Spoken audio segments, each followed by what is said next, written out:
ჩვენ ვისმენთ და არ განსჭით ნაწილი 2 დაიწყეთ. ბავშვობაში ყულავა ქონდა რა.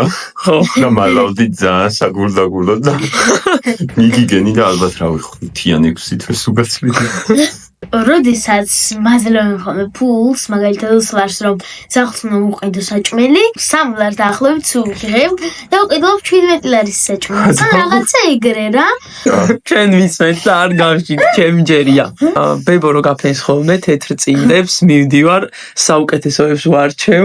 აი ეს ერთმანეთში ვაგორგულავებ და ლეიბის ქვეშ მალავ ხოლმე და მართას აქვს ოფიციალური დავალება მიცემული, რომ როგორც კი დაინახავს, რომ თეთრი წინდები გარეცხილია და გაფენია, ეგრევე შეუმიტანოს ოთახში.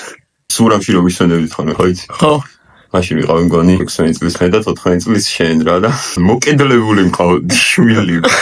გან ჩემთან ერთად დადიოდი საერთოდ და ერთ-ერთი სახეორზე ოთახში რომ ავდიოდი და საძინებდა შენ გეძინებოდა არც უჩი და მე ვაფშე გავდიოდი. ან მაშინ წყენის ხოვრება.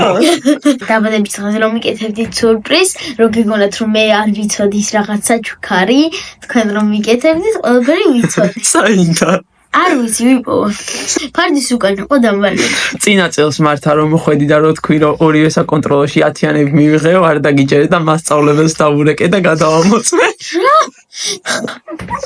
ჩვენ ვისმენთ და არ განსჭით. ამ წამსაც წეღანაც სახის კრემი გამითავდა ბოლო ერთი კვირა და შენ სასხვა რომ დამალეთ გარო.